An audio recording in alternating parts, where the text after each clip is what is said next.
शिव महापुराण की कथा कहती है, भगवान शंकर का अनुमोदन कहता है कि आपकी जो भक्ति है, भगवान धन से, संपदा से या सत्ता से या वैभव से या दौलत से भगवान कभी नहीं रीझता। अगर भगवान को चाहिए तो तुम्हारा केवल निर्मल मन चाहिए, भगवान को और कुछ भी नहीं चाहिए, तुम्हारा केवल मन। उसके सिवाय भगवान तुम्हारे वैभव से, तुम्हारे पास में कितनी गाड़ी है, कितना बंगला है, कितना धन है, कितना वैभव है, कितनी सत्ता है, कितनी दौलत है, भगवान को उससे कोई मतलब नहीं। भगवान को अगर मतलब है तो केवल तुम्हारे मन से मतलब है। शबरी अम्बा के दरवाजे पर भगवान गए, क्या दिया शबरी अम्बा ने? भगवान को क्या प्रदान करा शबरी अम्बा ने? केवल एक झूठे बेर। और झूठे बेर के सिवा भगवान कुछ ले भी नहीं रहा है। अब तुम शंकर जी को क्या देते हो? अगर शबरी अम्बा ने भगवान राम को झूठा बेर दिया है तो आपने कौन सा अच्छी चीज दी थी भगवान को? जल दिया, वो मछली का झूठा था। दूध दिया, वो बछड़े का झूठा था। फूल दिया, वो भौरे का झूठा था। मिठाई बना कर दी, वो चींटी की झूठी थी। तुमने दिया क्या? और ये मनुष्य का शरीर दिया भगवान के चरणों में, ये भी तो झूठा है। फोन पे तो तुरंत कह देता है, माता तारे बिना एक बिना नहीं रहूं, एक मिनट नहीं रहूं, तेरी तो मुझे बहुत याद आए। और भगवान के पास जाए कि तुम्हारे बिना मेरा कोई नहीं है। भगवान के रेंदे रे झूठेला। भगवान भी कहते काहे को झूठ बोले? अभी फोन पे बोल रहा था, मेरे को थारी याद आ रही, तेरे बिना एक मिनट नहीं रह सकता, तू तुम्हारे हृदय में बसी न, तू तुम्हारा चित्त वृत्ति में बसी। और मंदिर पहुंचा ने अगरबत्ती लगाते लगाते बोला, तन मन धन सब कुछ तेरा। भगवान के आ गया भेरू झूठेला। भगवान भी सोचा काय आया।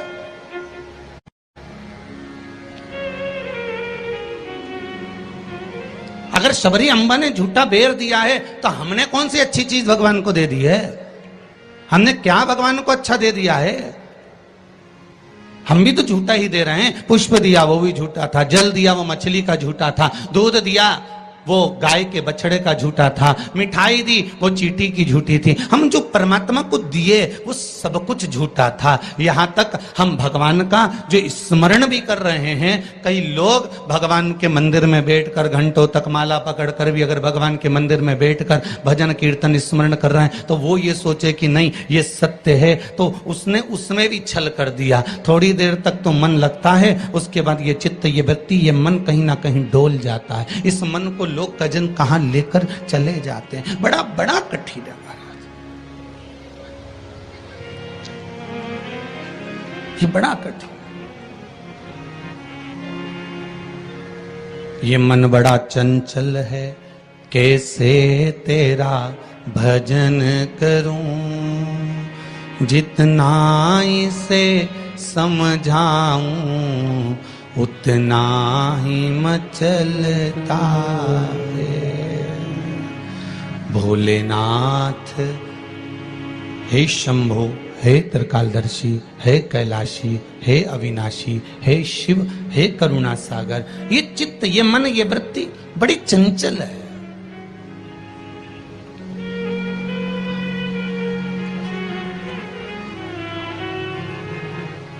अगर ये मन, ये चित्त, ये वृत्ति थोड़ी भी परमात्मा में लग गई तो जीवन की सार्थकता हो गई।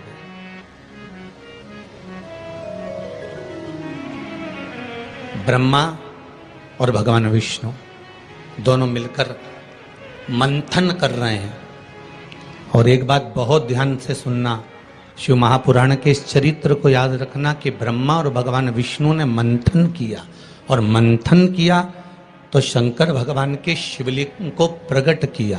आपसे भी निवेदन है, जब दोनों पति पत्नी, भाई भाई, घर के बुजुर्ग, माता पिता, घर के बच्चे जब एक साथ कहीं बैठे हुए हों तो शिव महापुराण की कथा कहती है आप भी शिव महापुराण का थोड़ा सा मंथन करो। उस मंथन से जो प्रकट होगा वो तुम्हारे घर का आनंद करा देगा। शिव पुराण का मंथन।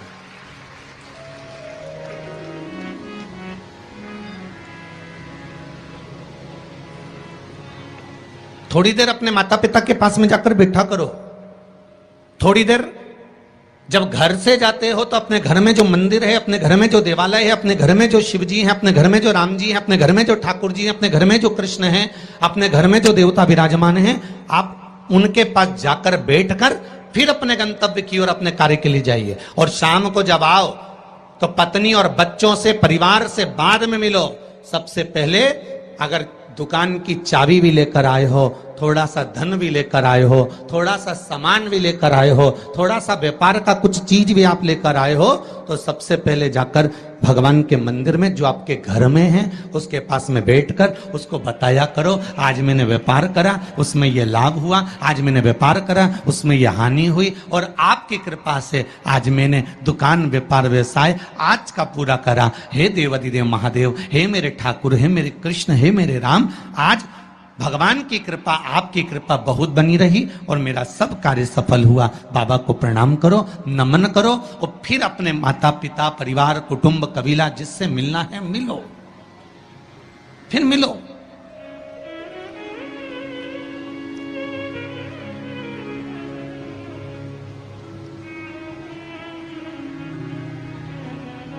आज किसी ने एक प्रश्न किया था सुबह, गुरुदेव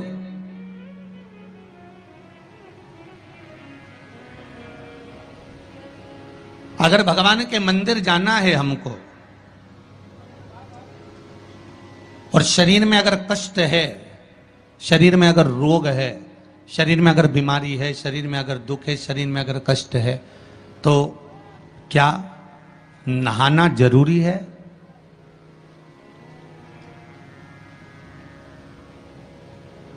शिव महापुराण की कथा कर रही है, मत नहाओ, स्नान कर लो।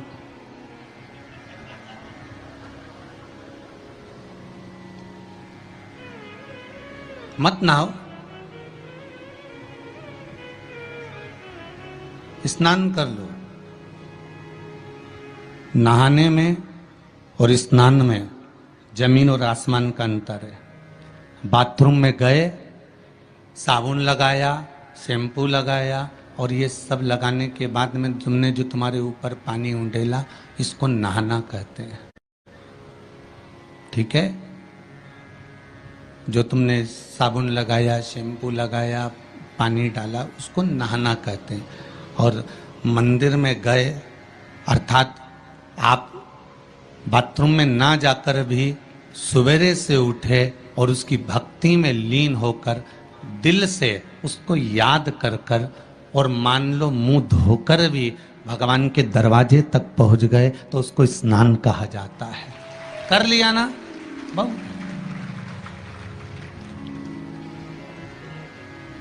नहीं है ना शरीर में बल? एक पत्र में लिखा है किसी ने,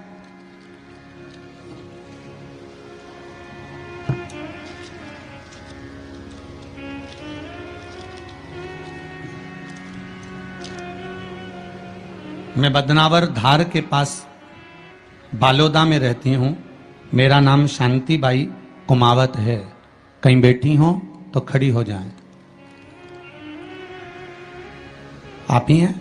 दोनों हाथ हिला दो एक बार। मेरा नाम शांति बाई कुमावत है। गुरुदेव,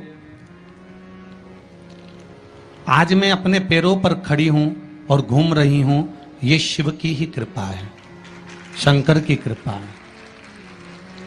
मैं कैंसर से पीड़ित हूं, बहुत सारे अस्पतालों में मेरा इलाज हुआ है। ऐसा कोई हॉस्पिटल गुजरात का, राजस्थान का और महाराष्ट्र का नहीं जहां पर मेरा इलाज नहीं हुआ। रह रह कर कैंसर उपज रहा था, परेशान हो गई थी गुरुदेव। तब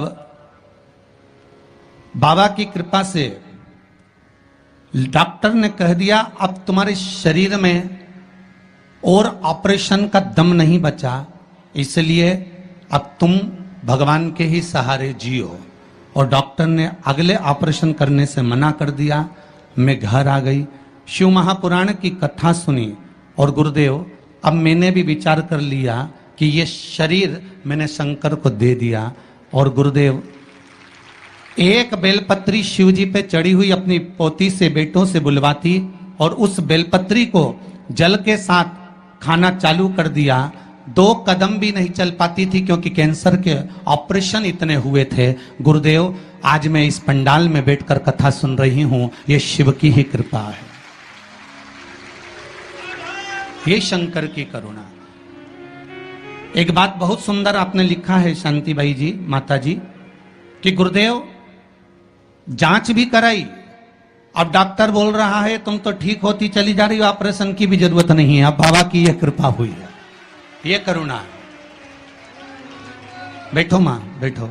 हर हर महादेव। ये शिव की कृपा है, ये शंकर की करुणा, ये शंकर की उदारता है, ये शंकर की दया है, ये शिव करुणा है।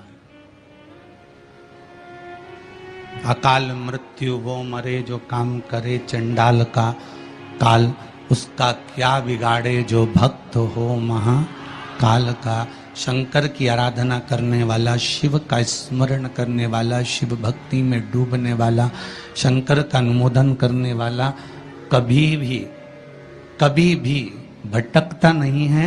शिव उसको मार्ग तक पहुंचा ही देता है, पहुंचाएगा।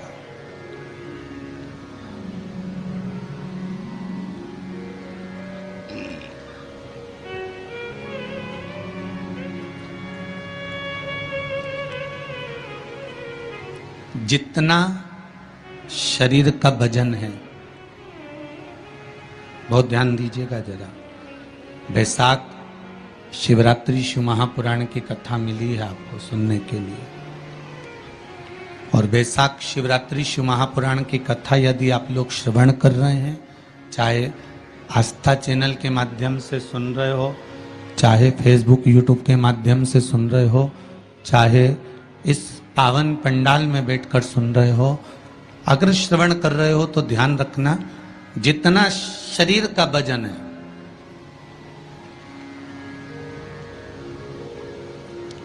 70 kilo, 25 kilo, 20 kilo, 15 kilo, 50 kilo, उतना ही किलो के हिसाब से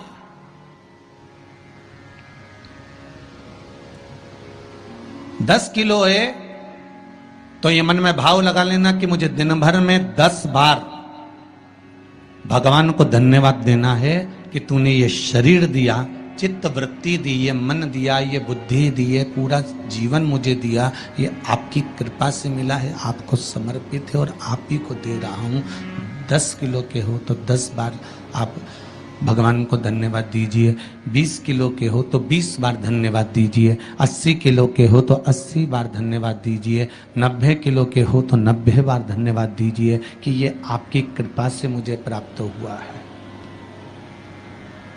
कोई दूसरा देने वाला नहीं है मुझको, केवल आप दे रहे हो, उसके सिवाय कुछ नहीं मिला।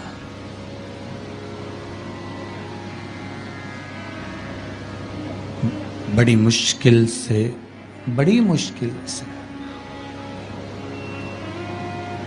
उसने कृपा कर कर यहां भेजा है अपने को, बड़ी मुश्किल से भेजा। शंभो शरणे पड़ी, मांगू घड़ी रे घड़ी, दुख काटो दया करी ने दर्शन। भगवान से प्रार्थना करते रहो, निवेदन करते रहो, उसके सम चरणों में जाकर धोख लगाते रहो, उसको नमन करते रहो, उससे विनती बार बार करते रहो कि तेरे बल पर जी रहा हूं, तेरी कृपा से जी रहा हूं, तेरी करुणा से जी रहा हूं, उसके सिवाय कुछ भी नहीं है महाराज। भगवान विष्णु और भगवान ब्रह्मा ने मंथन किया और भगवान विष्णु और भगवान ब्रह्मा जब मंथन करे तो उस मंथन में शिवलिंग प्रकट हुआ।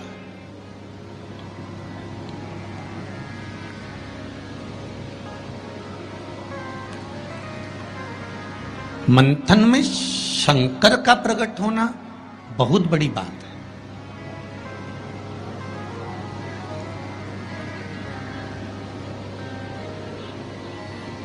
जैसे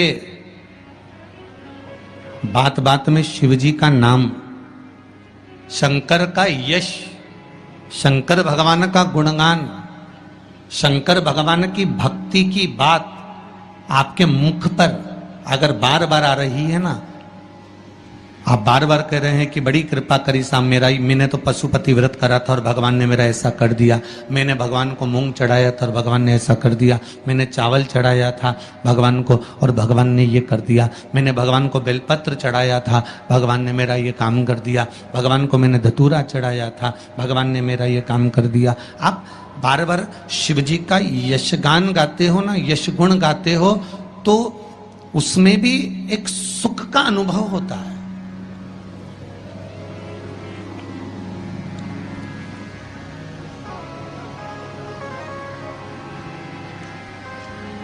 आपके यश गुण गाने में भी करके देखना। सास से निवेदन है, बहू की बड़ाई करके देखो, बहू का यश गुण गाकर देखो। कितनी भी बुरी बहू हो, कितना भी अपशब्द कहती हो, कितना भी ताना देती हो, कितनी भी गाली देती हो, कितना भी आड़ा टेढ़ा बोलती हो, भले तुम्हें संभालती हो ना संभालती हो, तुम्हारा सम्मान करती हो ना करती हो, तुम्हारा आदर करती हो ना करती हो, उसके बाद भी तुम 4 लोगों से अपनी बहू की बड़ाई कर कर देखना। खूब बड़ाई करना उसकी, खूब यश गुण गाना उसका। भले वो गाली दे, अपशब्द के ताना दे, कुछ भी बोले, पर तुम यश गुण गाओ उसका, खूब गाओ और खूब दिल से यश गुण गाओ उसका। 1 महीना इंतजार करना यश गुण गाते गाते। दूसरे महीने में जिस बहू का तुमने यश गुण गाया है, ये शिव महापुराण की कथा कहती है, वो भी सिर पर पल्लू लेकर तुम्हारे को धोख लगाने आएगी जरूर, ये पक्का है। आप अपने भीतर कुछ अच्छा तो लाओ।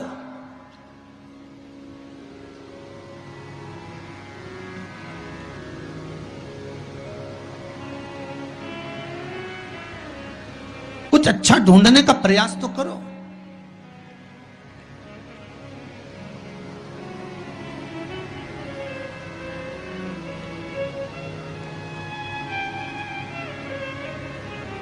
आज कोई कह रहा था गुरुजी, पूरे भारत में, पूरे जगह पर देखा जाए तो आज दुनिया के लोग ये भगवान के नाम से क्यों इतना चिढ़ने लगे।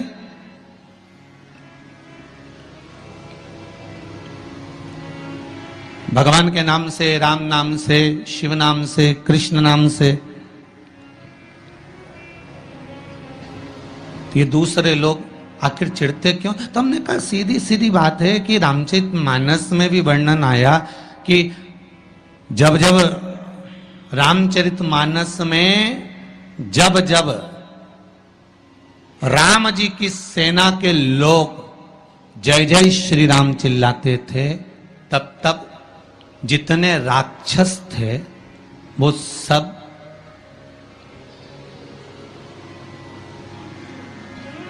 जितने राक्षस थे, जितने भी,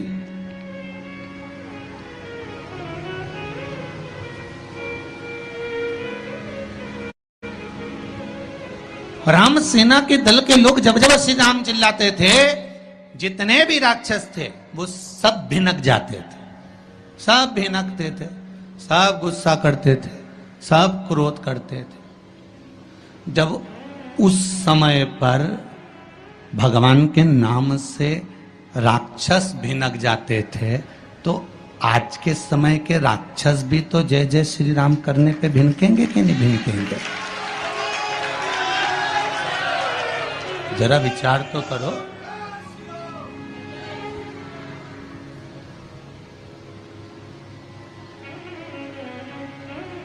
जब उस समय पर राम दल की सेना चलती थी और हनुमान जी ने धमक के, अंगद ने कूद कर रावण के सामने कह दिया था जय जय श्री राम, तो सारे राक्षस भिनक गए, सब वो क्रोध आ गया, सबको गुस्सा। तो जब त्रेता में ये हाल था राक्षसों का राम नाम से, तो फिर तो ये तो कलयुग है।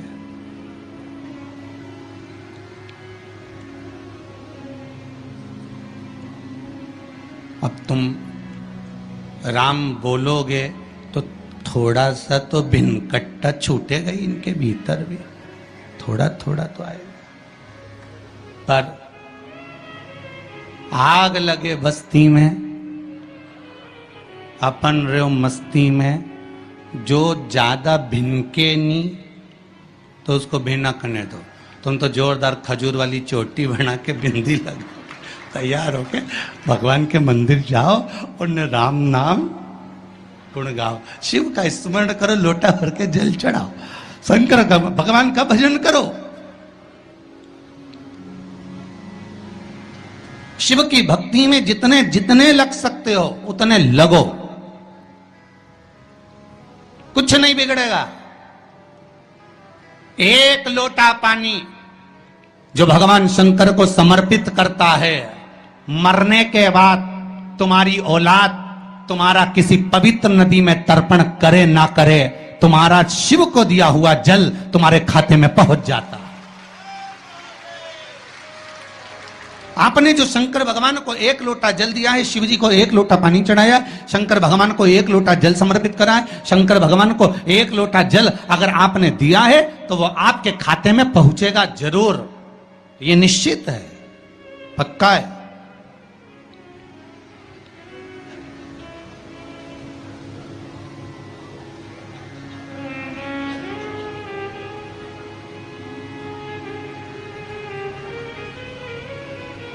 और शिव भक्ति के अनुसार, शंकर भगवान के अनुमोदन के अनुसार,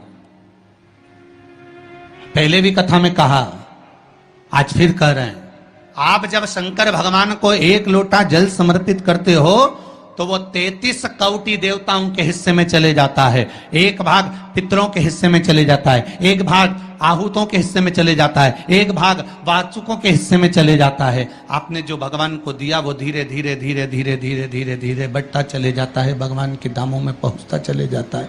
जिन जिनको आपने नहीं भी दिया, शंकर भगवान पे चढ़ा हुआ जल उन तक भी पहुंच जाता है। ये केवल आपकी निर्मल और आनंदित भक्ति के बल पर पहुंचता है, भक्ति के बल। भगवान ब्रह्मा और भगवान विष्णु ने जो मंथन किया, उस मंथन में जो शिवलिंग निकला, और ब्रह्मा जी के मुख से निकल गया कि ये शिवलिंग जो निकला है इसके चरण कहाँ हैं, इसका शीश कहाँ है, जरा पता करा जाए। और ब्रह्मा स्वयं भगवान शंकर का सिर देखने के लिए जा रहे हैं, और भगवान विष्णु मृत्यु लोक में नीचे तलातल में, रसातल में, पताल में भगवान शंकर का चरण ढूंढने के लिए जा रहे हैं, भगवान शिव का चरण।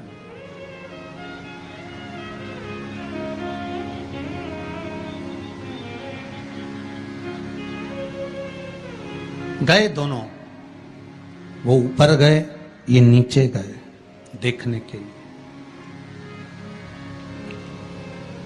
कई लोग शिव महापुराण की कथा, स्मरण, भजन, कीर्तन सुनने के लिए नहीं जाते हैं। मंदिर में कई लोग भगवान शंकर पर जल चढ़ाने नहीं जाते। कई लोग ये देखने के लिए जाते हैं कि कौन आया कौन नहीं आया, किसने सुना और किसने ना सुना, किसने धारण करा किसने ना करा।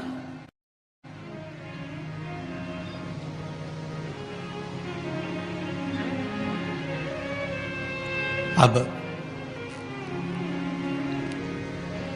ब्रह्मदेव ऊपर गए, इतने ऊपर पहुंच गए, इतने ऊपर पहुंच गए, इतने ऊपर पहुंच गए कि उनके भीतर अभिमत्ता, अहंकार थोड़ा थोड़ा समाहित होने लगा, और उन्होंने केतकी के पुष्प को तोड़ लिया और केतकी के पुष्प से कहा कि तुम नीचे चलो मेरे साथ में, भगवान विष्णु के सामने चलकर कह देना कि मुझे भगवान शंकर का शीश मिल गया। केतकी के फूल ने कहा कि यदि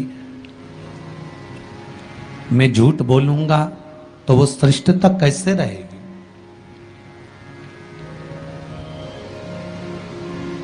मेरे झूठ बोलने की श्रेष्ठता कैसे होगी? कौन मानेगा मेरी बात को? सामने से गौ माता निकल कर जा रही थी, गाय से कह दिया तुम चलकर कह दो कि तुम चलकर कहो कि भगवान ब्रह्मदेव को भगवान शिव का शीश मिल गया। गाय कहती है मैं क्यों झूठ बोलूं? उसको भी थोड़ा सा लोभ दिया गया और केतकी के पुष्प को भी थोड़ा सा लोभ दिया गया।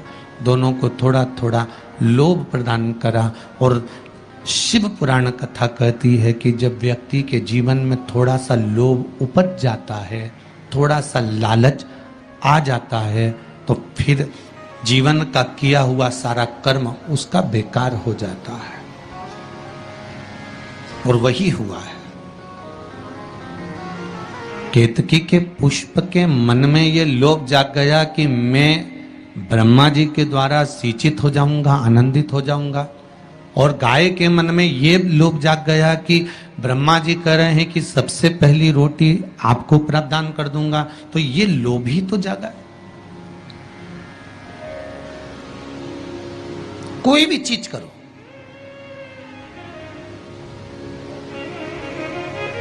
अगर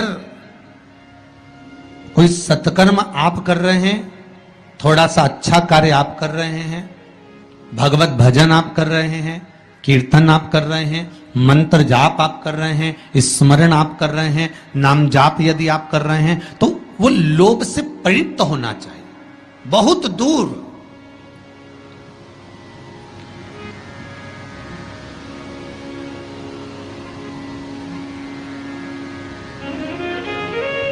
आपके भीतर वो उपजे ना।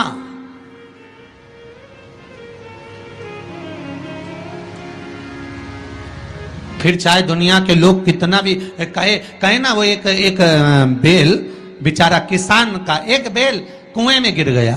अब कुएं में गिर गया तो किसान का बेल जब कुएं में गिरा तो ये देखा कि कुएं में से बेल को निकालना है। खूब मेहनत करी किसान ने बेल को निकालने की, पर वो बेल निकल नहीं रहा था। बहुत बहुत बहुत बहुत मेहनत करने के बाद भी वो बेल नहीं निकला। बहुत अथक प्रयास करा गया पर बेल नहीं निकला। तब किसान ने फिर कहीं मशीन वाले से कहा होगा कि इस बेल को निकालना है। मशीन वाले ने कहा 25,000 रुपये लग जाएंगे, 20,000 रुपये लग जाएंगे। तो उसने सोचा 20,000 25,000 लग जाएगा तो इससे अच्छा है कि इसको पड़े ही रहने दो। बेल किसी काम का तो था नहीं, बूढ़ा हो गया था। अगर बेल बूढ़ा हो गया है तो इसी कुएं में पड़े रहने दो, मर जाएगा। इसी कुआं भी सूख गया है, इसमें कोई दिक्कत वाली बात नहीं, अपन कचरा पटकते जाएंगे, बेल को वहीं की वहीं दबा देंगे। गाँव के लोगों से कह दिया मेरा बेल कुएं में गिर गया है और ये बूढ़ा हो गया था। एक काम करो, तुम्हारे गांव का जितना भी कचरा है ना, घर वाले वो सब लाकर इसमें डालते हैं ना, बेल मर जाएगा, धीरे धीरे उस पे मिट्टी डल जाएगी। गांव के लोगों ने कचरा लाकर डालना चालू करा। जैसे जैसे बेल के पास में कचरा पटकना प्रारंभ करा, बेल भी समझदार था। इधर कचरा पटकते तो इधर पांव रखकर खड़ा हो जाता, इधर पटकते तो इधर पांव रखकर खड़ा हो जाता। धीरे धीरे पूरा कुआं भराते चले गया और बेर कचरे पर पांव रखते रखते रखते रखते रखते रखते बाहर।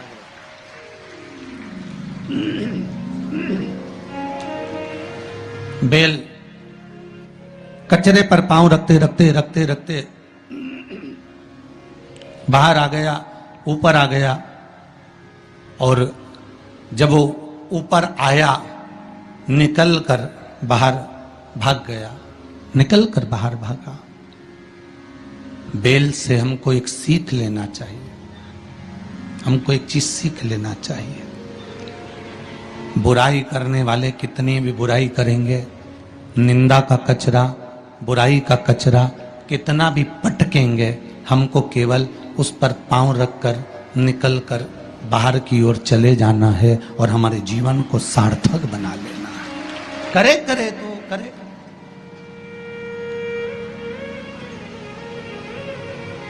अब शब्द कहने वाला कहता रहे, ताने देने वाला देता रहे, गाली देने वाला देता रहे।